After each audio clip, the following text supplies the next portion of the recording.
And welcome everybody to our Thursday night digital discussion. Thanks for tuning in tonight. We didn't have one last week. Kevin, I was way up in the UP, so that's yeah. So if you can get away right now, that's a great place to go. I'm just going to tell you. Oh, I agree. Yeah. Yeah. But we're back this week, and we have an exciting talk with our lead archivist, Kevin Abing, about the Wisconsin State Fair, because we should be there right now, and we are not there right now, which is very unfortunate. But we're going to give you the history of the event, so at least you can get some memories of the fair going, and so you're informed for next time when the fair is finally open again. Next week, we have another great talk about women's suffrage and Wisconsin's role in the 19th Amendment. It's crazy to think about, but it's been only 100 years since women were allowed to, or legally are allowed to vote in the United States. And so we're commemorating that with a talk that is sponsored by the Women's Club of Wisconsin. Next Thursday week at 7:30. We also have had a tremendous response to our bike tours that are in conjunction with our exhibit about Milwaukee politics right now. So we have unleashed a new round of bike tours. Those will be, we're having 2 of those in September. We're also looking into October if those do well as well. So those are a great way to social distance and still get your Milwaukee history fix. And it also is admission into our exhibit, which is going on right now. We are open our normal hours at the Historical Society downtown with our Better, Bigger, Brighter 150 Years of Milwaukee Politics exhibit going on. As, the DNC was supposed to be here at one point. So that's, it's an election year. It's great to know about Milwaukee's political past. And so at the very least, you can come down and find out more about what's been going on in the city for the last 150 years through politics. Of course, if you want to know anything about what's going on with the Milwaukee County Historical Society, be it talks, tours, or anything, make sure that you go to milwaukeehistory.net, and we'll have all the information there. I think that's it for me. I have not done the drive-through yet at the fair. I know that they have like the State Fair food drive-through. Have you been out there yet, Kevin? No, I haven't. At some point, it's like your obligation to go get cream puffs. Well, actually, my sister is volunteering out there, and she said she is going to bring us back some. So I'm good for that. You got a nice family. Yeah. Cool. Well, tonight's presentation is all about the history of one of Wisconsin's most beloved annual events, being the Wisconsin State Fair. And I think a lot of people might be shocked to know that it did get started in West Allis. And so Kevin is going to fill you in on all the history of the Wisconsin State Fair. And if you have any questions, please put those in the comments. And Kevin and I will cover those at the end of this presentation. But I'm going to let you take it from here, Kevin. Have at it. All right. Thank you, John. Like John said, it's just kind of a very weird time because we should be at the fair right now. It's a sad time because, this is only the 4th time in the fair's history that it's been canceled. The first time occurred during the Civil War, when it was canceled for 3 straight years from 1861, 62, and 63. Again, in 1893, because they didn't want to compete with the World's Fair or the Columbian Exposition going on in Chicago. And then in 1945, when the Office of War Transportation asked that it be canceled so that they could facilitate the return of service personnel. And then, of course, you have this year. So, while we can't really enjoy the fair right now, but we can still celebrate its past and look forward to its future. So let's begin. The Wisconsin State Agricultural Society sponsored the first state fair, which was held in Janesville in 1851. And anywhere from 10 to 18,000 people, depending on which accounts you read, pay the exorbitant 10-cent admission fee And it was no big surprise that agriculture was the focus of the fair. The fairgoers, they enjoyed seeing prized livestock, included horses and cattle and swine. There were farming implements and dairy products and fruits, vegetables, even needlework. So it was all about agriculture. And the featured events during that 2 days of the fair was a plowing contest and an address by John Lathrop, who was the chancellor of the University of Wisconsin. Now, after this first state fair, its location kind of bounced around between a few different sites. I mean, it was in Milwaukee in 1852, 54, and 55, and 59. And it was in Watertown in 1853, and then Madison in 1858 and 1860. Now, Milwaukee had two sites that hosted the fair. One was situated at the time was the far west end of the city, and that was the Cold Spring race course that you can see there. And it was a 60-acre tract, and it was located between what is now 27th and 35th Streets, and from Juneau to Valete. And these images here are from an 1858 plat map. So, I mean, this race course was well established by that time. And here, this illustration dates from 1871, but horse racing had been staged on these grounds for quite a few years, and horse racing became a long-running staple of the state fair. I mean, it remained popular up into the 1950s. Now, the second location in Milwaukee was called the Brockway Grounds or Spring Street Hill. And that was situated between, what is now 10th and 13th Streets, and from Spring Street, which is now West Wisconsin Avenue, so from Spring Street up to Prairie Street, which is now Highland. So a big part of that is, kind of covers what is now a part of the Marquette University campus. And it's here that Abraham Lincoln gave a speech in 1859, the year before he was elected president. And by this time, by 1859, the admission had jumped all the way up to 25 cents. So, I mean, it's making money hand over fist, maybe. So now the site in Madison was a 53-acre Bruin estate, and it was located about a mile west of the state capitol. And when the Civil War broke out, as I mentioned, the fair was canceled for 3 years, and the fairgrounds were appropriated to drill military troops.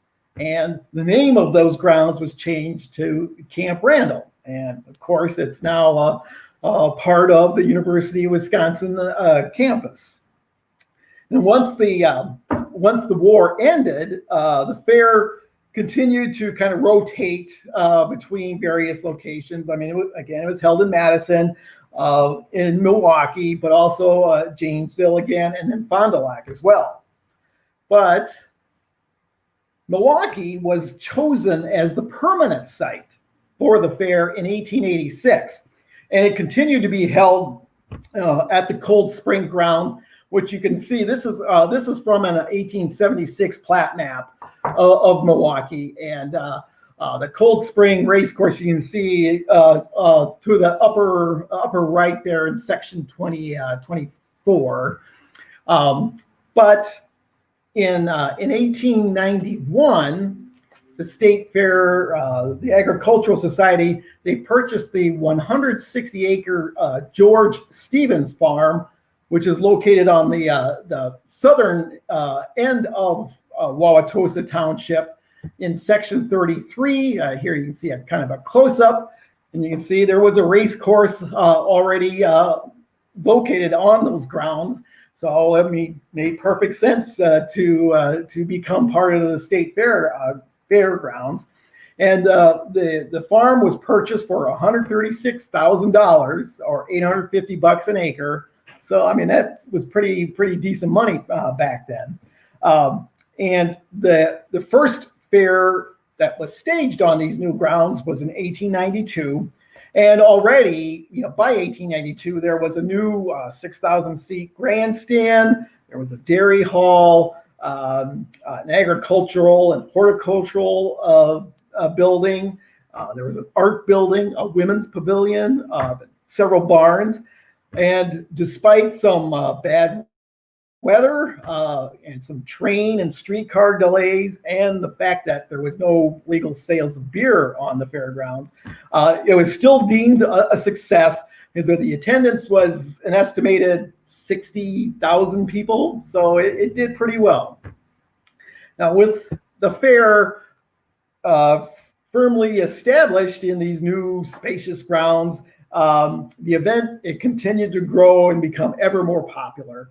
And as a result, the fairgrounds and the accommodations, they had to grow and adapt as well.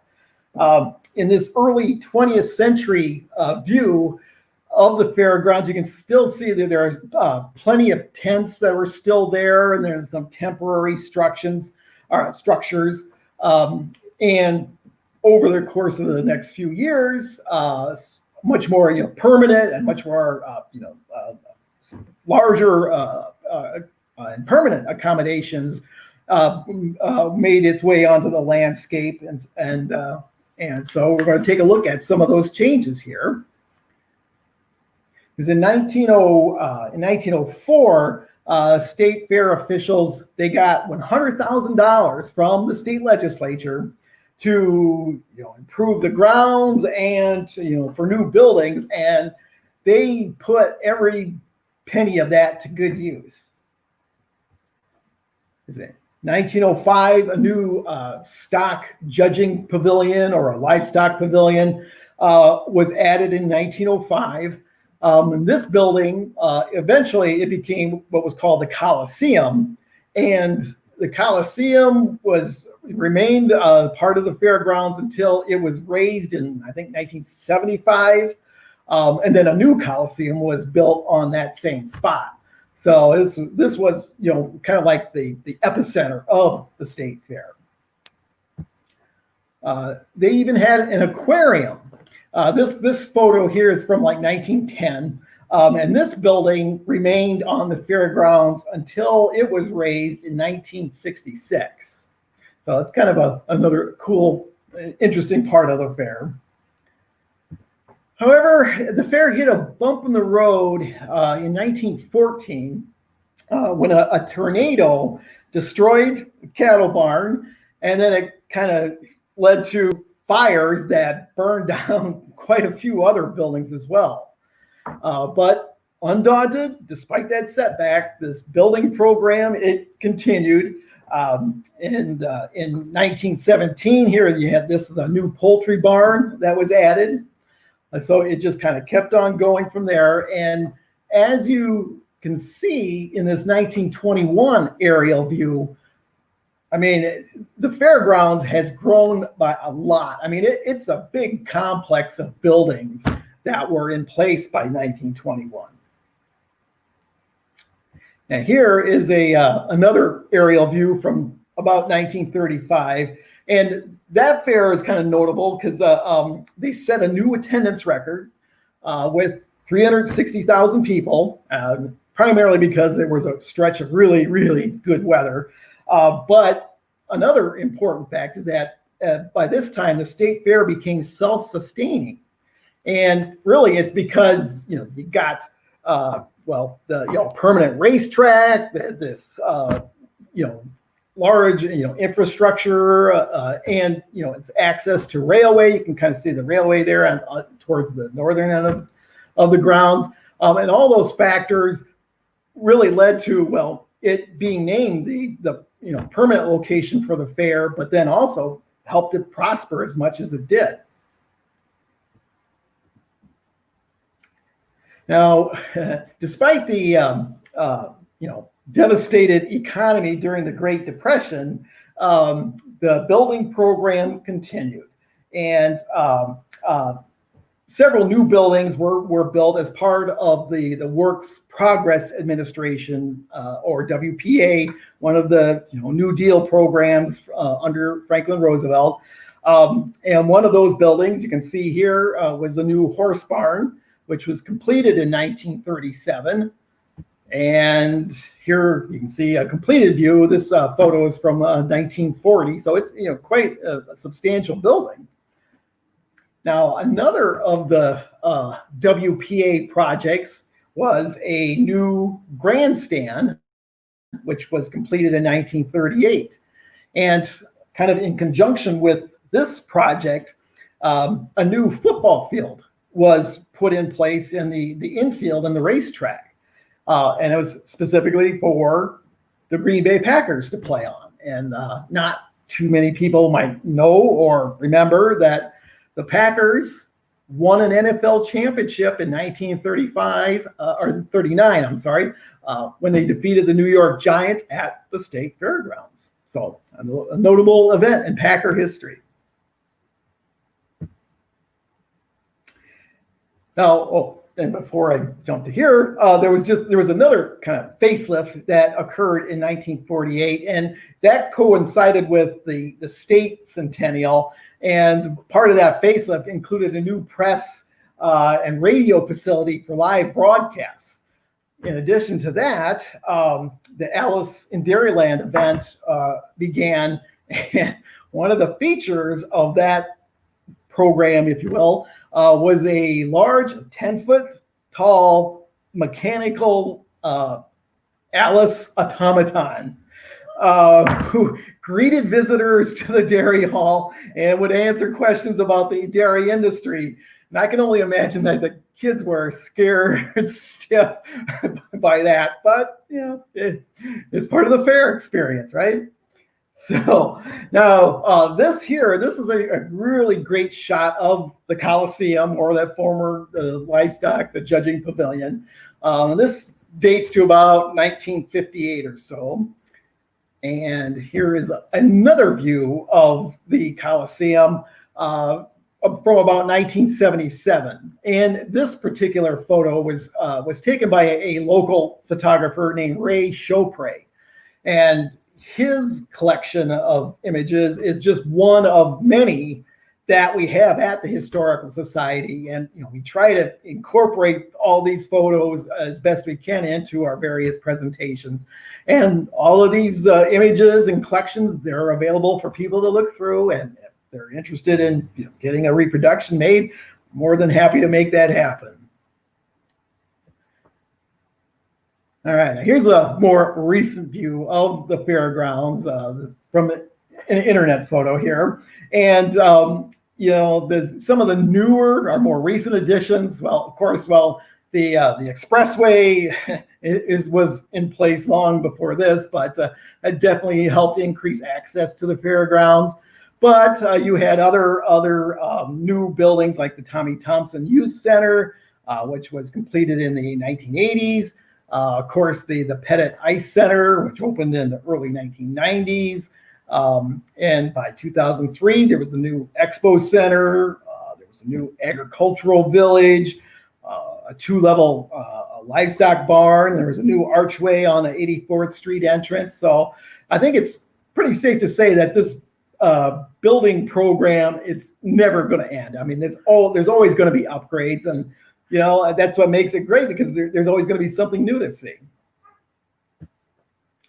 All right, now we'll get to the business end of the fair.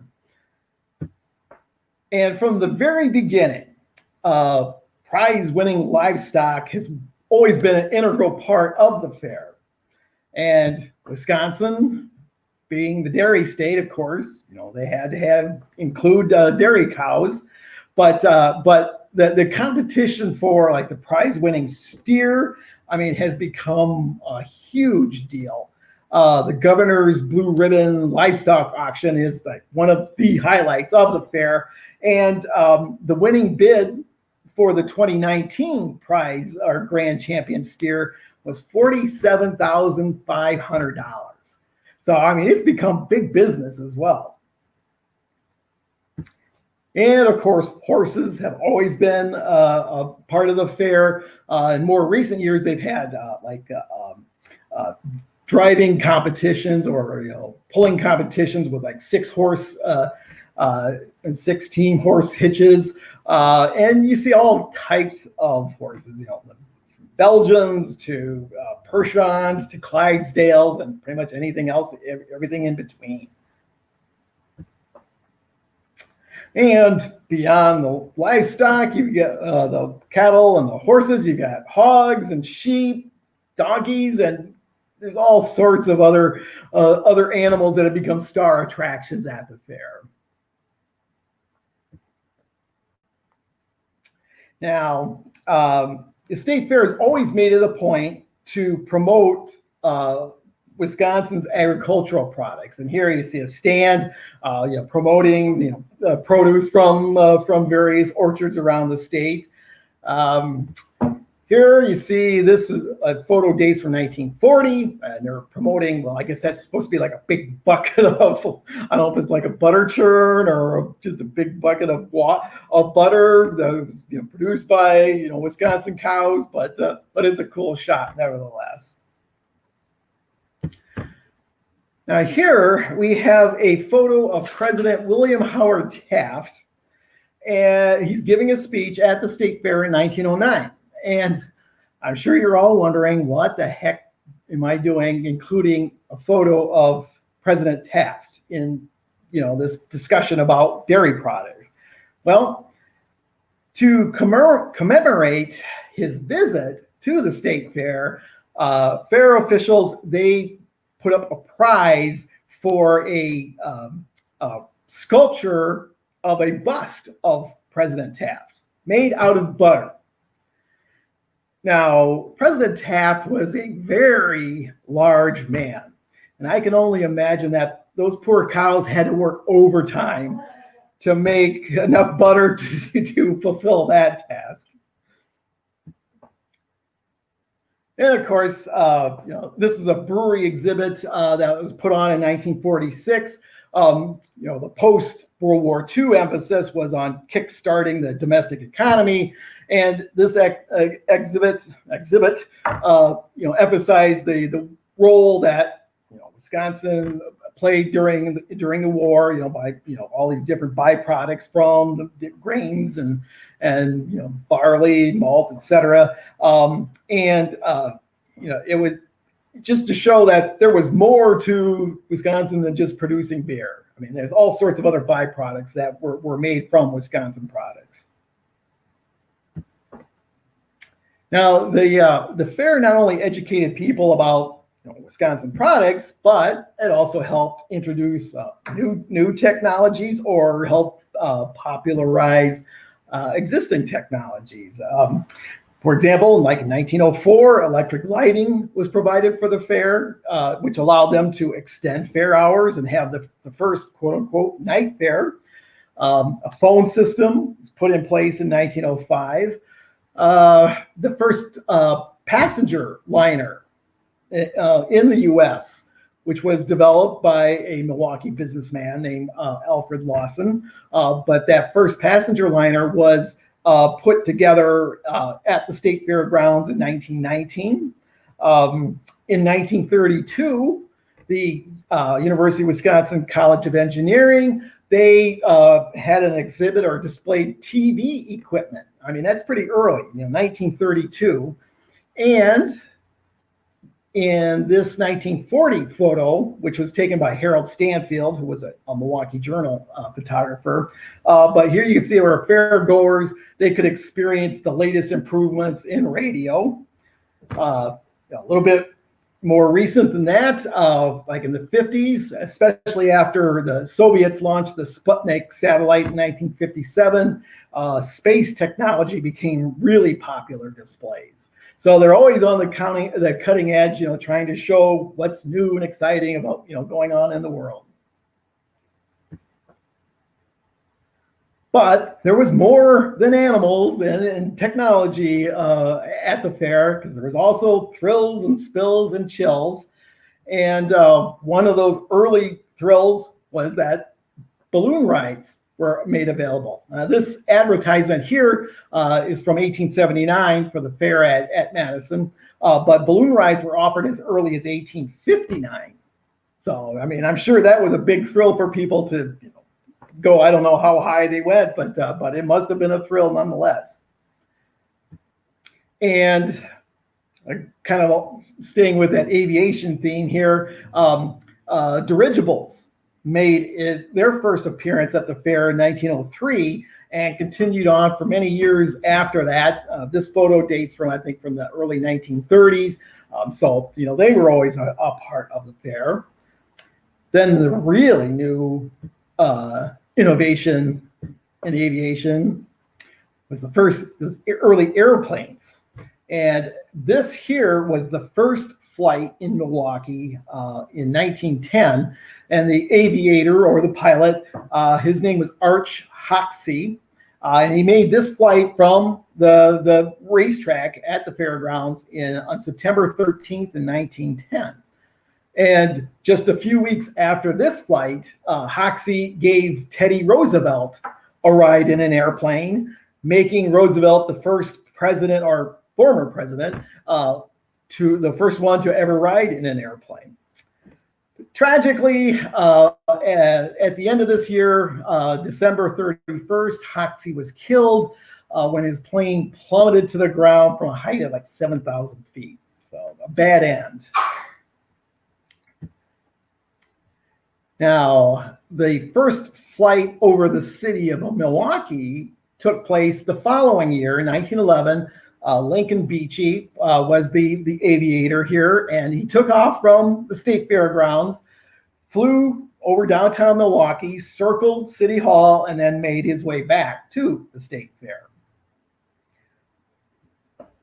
And here, now this photo, I've seen it labeled two different ways. I mean, this could be another shot of Beachy, in his flight, or I've seen it labeled this Farnham fish flying over the grandstand in May of 1912. So I'm not quite sure which one is correct, but either way, it's a really cool photo because you got a great view of the grandstands at the time. And in addition to these, air aviation displays, they actually staged races between dirigibles and automobiles, or between airplanes and automobiles as well. And as I mentioned, racing was been a long time part of the state fair, and horse racing from the very beginning has been a staple of the state fair. But beyond that, there was motorcycle racing. This photo, it dates from 1958, but it began in the early years of the 20th century. I mean, we've got photos of Harley Davidson motorcycles, racing at the fairgrounds prior to World War I. So it's been around for a long, long time. Now, beyond the horses and the motorcycles, the fair, I mean, they had chariot races in 1908. And in 1903, they staged the first auto race, which took place on the oval track at the fairgrounds. And the race was won by William Jones of Chicago. He had an average lap speed of 63 miles an hour. I'm sure that was very, very fast back then. But I mean, I've seen people driving a lot faster than that on Wisconsin Avenue. So, times have definitely changed. But the racetrack itself was paved with asphalt in 1954. And eventually it became known as the Milwaukee Mile. I think it wasn't officially changed to that until I think 1992 or so, I believe. But this is another Ray Chopre photo here. And the race that was staged during the state fair was named the Rex Mays Classic in 1950 in honor of race car driver Rex Mays, who was killed in a race car crash in California in 1949. But the reason that he was so, I guess, well known or admired in Milwaukee was what happened during the 1948 race in Milwaukee. And Mays, I mean, heroically protected a driver who had been thrown from his vehicle after his car had crashed. And Mays went so far as to crash his own vehicle to avoid hitting this driver.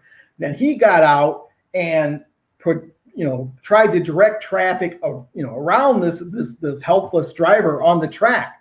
And keep in mind, I mean, this was still a dirt track, and so you got dust and flying everywhere. And I mean, Mays literally put his life in peril to help this other driver. So I think it was very appropriate that they named the race after Mays.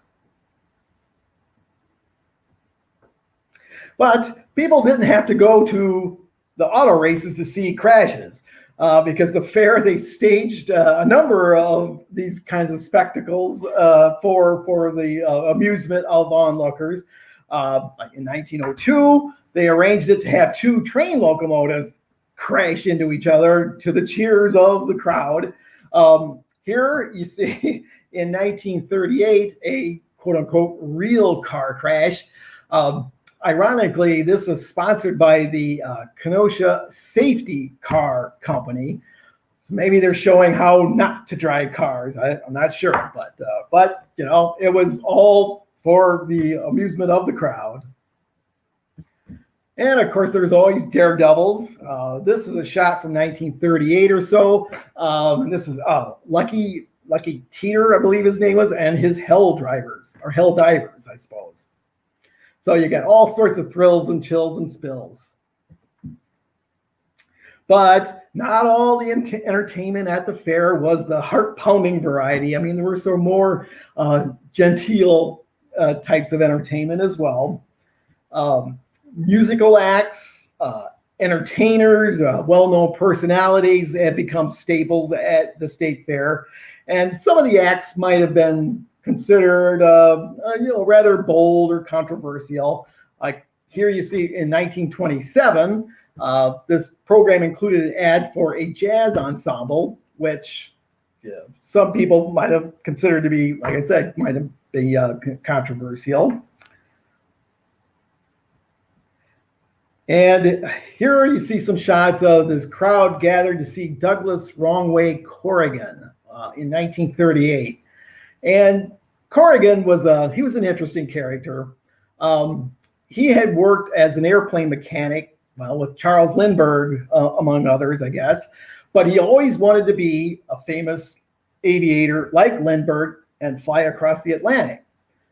So Corrigan, he bought an old airplane literally off the scrap heap, fixed it up as best he could, and flew it from the West Coast to New York. And as soon as he landed in New York, he made plans to fly from New York to Europe. But aviation officials, they took one look at his airplane and they thought, there's no way, this is a suicide mission. So they denied his request. But they did say, you can fly it back to the West Coast. So in July 1938, Corrigan takes off from New York, starts heading west, but after a few minutes, he makes a U-turn and disappears into a cloud bank, much to the puzzlement of onlookers from the ground.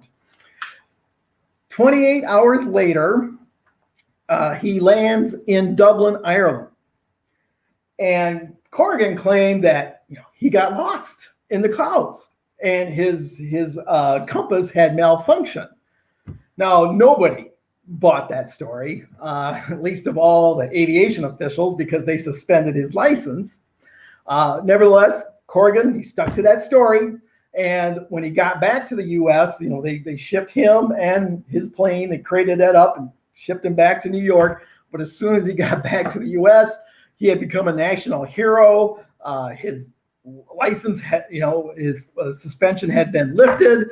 And like I said, he became this huge personality. And that explains why there are so many people to see him at Milwaukee at the State Fair in 1938. Now, these photos, just want to mention, they were taken by another local amateur photographer, Lyle Oberwise. And I'm sure there are probably some of you who are familiar with his work, because the Society, we've kind of featured some of his photos and in a book that we published several years ago. And he's most noted for color slides, because his collection contains more than 35,000 slides. And you know, there's some really great shots, and the nice thing is they are in color. But these are some examples of his earlier photography. And again, you know, he was around in Milwaukee from the late 30s up until, well, he passed away in the early 90s, and he took a camera with him everywhere. And you know, if there's any event going on in Milwaukee during that time span, odds are that Oberweis took a photo of it. Now here, this is another Harold Stanfield photo, and this is from 1940, and you can see these kids looking through these, you know, these viewing machines, and I'm not quite sure if they're, you know, like slides or, you know, the old ViewMaster kind of thing. But bottom line is that it's keeping these kids occupied, and I'm sure that made their parents very, very happy. And it was just another form of entertainment for the kids. Now, the fair also included dancing venues. There was a ballroom dance building was built in 1924, and it was named the Cardinal Ballroom. Eventually, the name was changed to the Modernistic, and it was really popular during the big band era. And as you can see in this photo here, radio lent its hand to the cause when Chicago station WLS broadcast from the State Fair, and they broadcast the National Barn Dance, a 4.5-hour show on NBC. And now, I'm not quite sure what's going on in this photo here, especially with the guy in the checkered outfit there. And if you ask me, this is one of those things that it's best left that we don't know what's going on there. So we'll just skip that one altogether.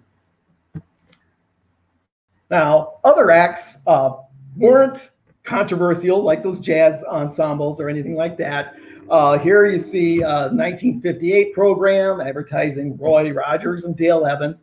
And though they may not have been controversial, they were definitely popular because more than 113,000 people attended their grandstand shows. And here we got a 1972 program, including an advertisement for one of the big acts during the fair at that time was Kenny Rogers in the first edition. And music acts are, it's one of the musts of the state fair. And you can see, rock, rap, country, pretty much anything else in between. Now, as the popularity and availability of television grew, more television stars began to appear at the state fair. You had celebrities like Art Linkletter, Jack Benny, Bob Hope, Bob Barker, Mike Douglas. They all made their way to Milwaukee during the state fair.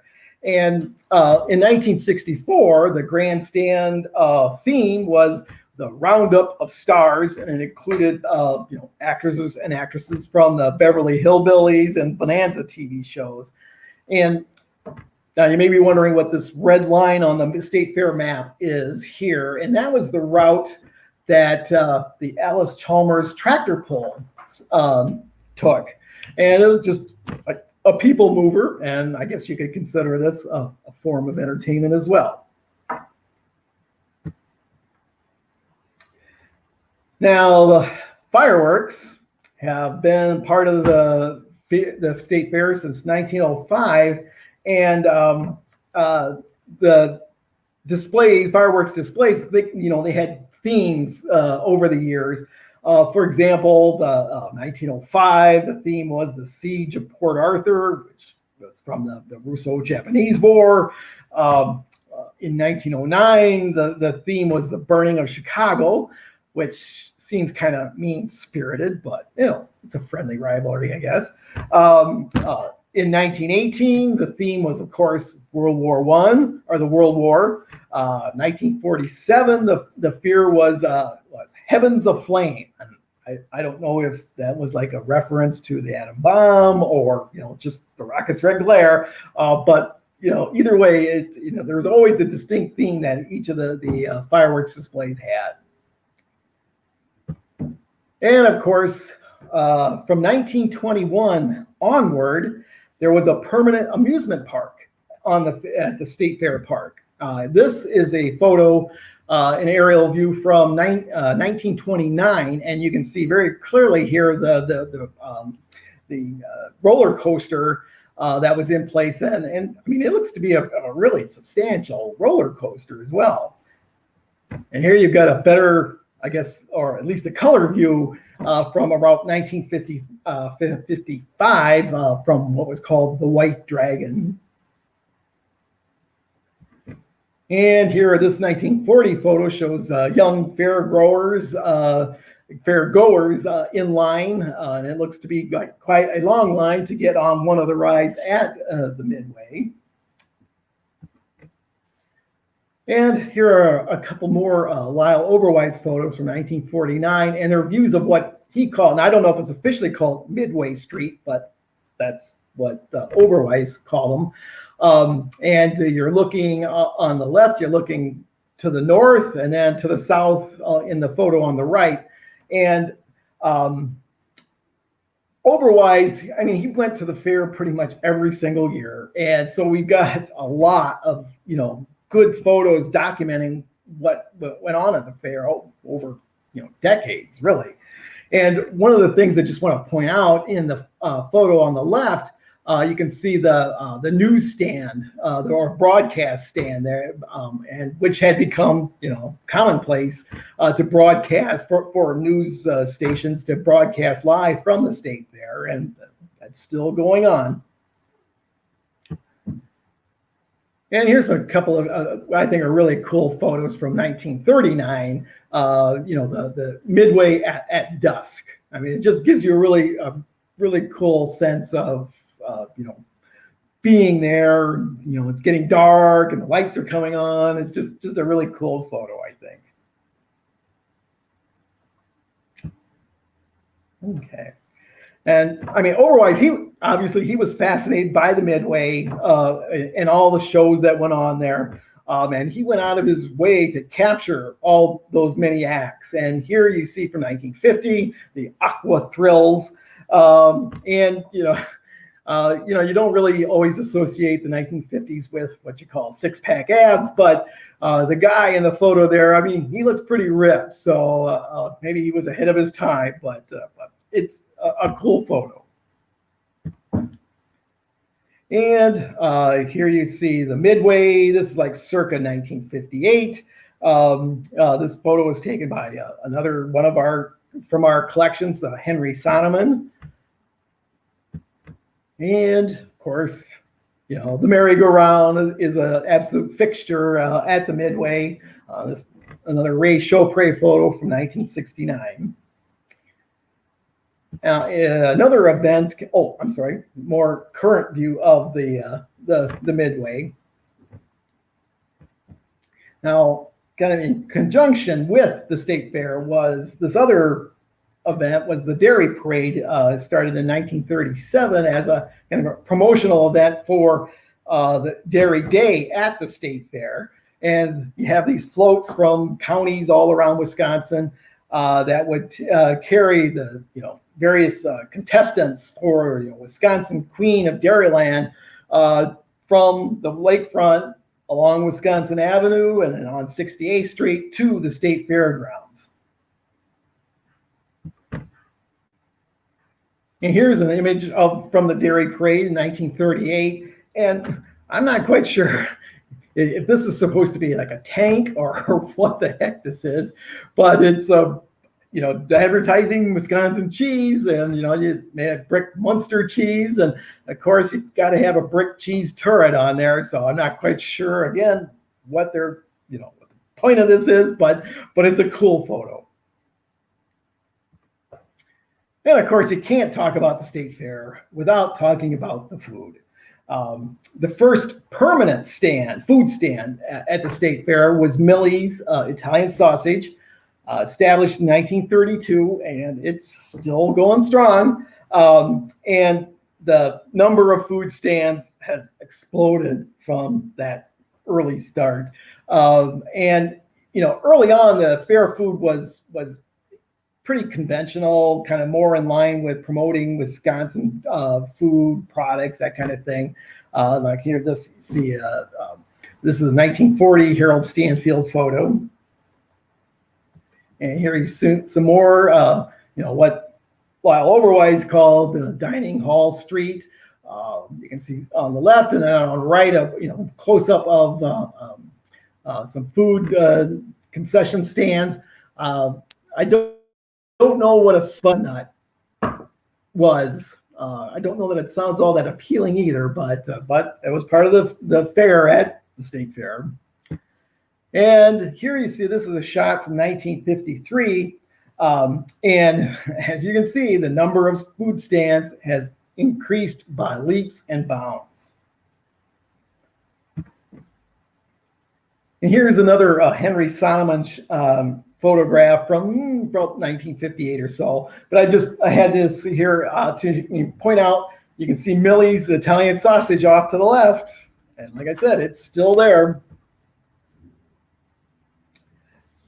Now, this is just a short list of some of the gastronomic statistics from the 2019 State Fair.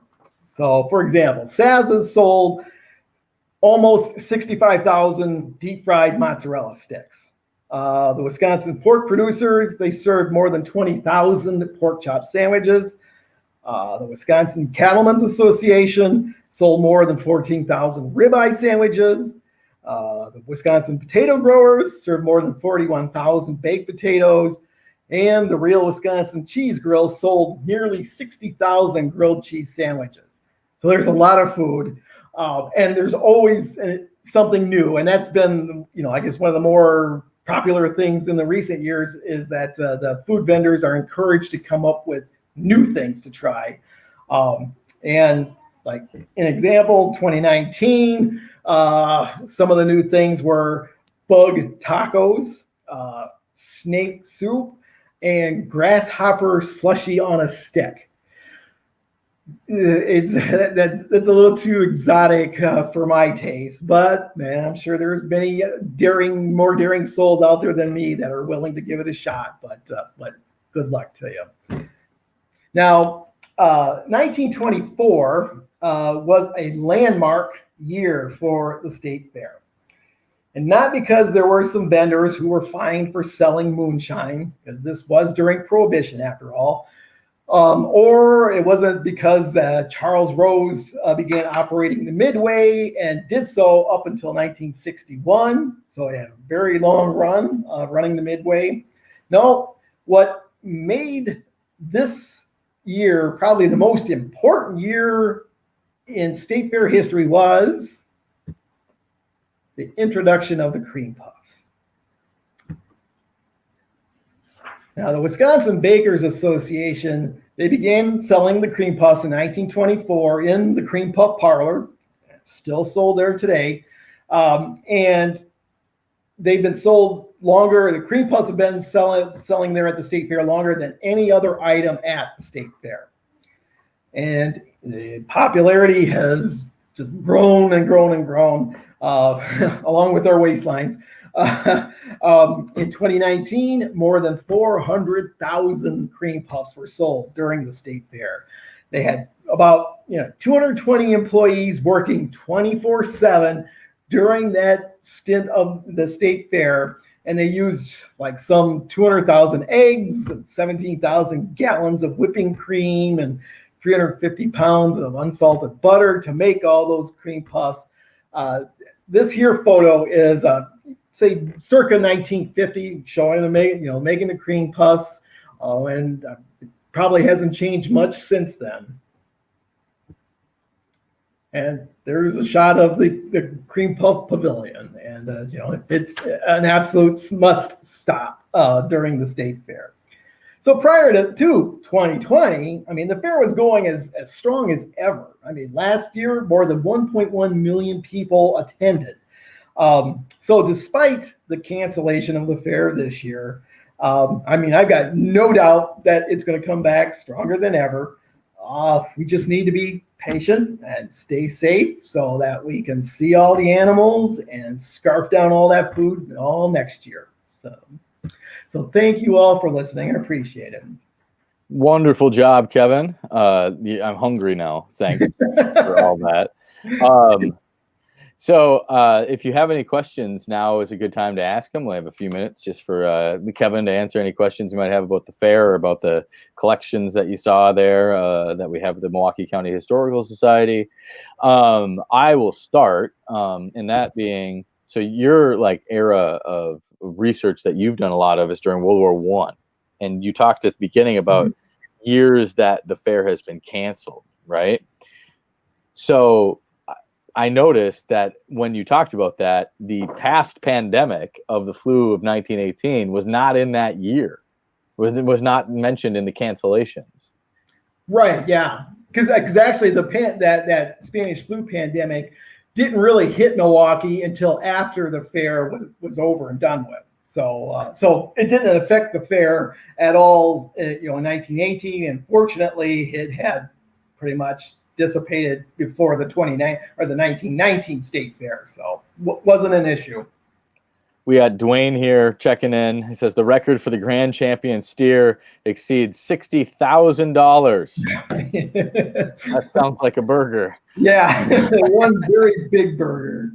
Do you have, Kevin, do you have a favorite fair food that you go for? Like anytime that, you can go do it, what is your favorite food? Well, I mean, the cream puffs. Yeah. Cream puffs are a must. You have to. And,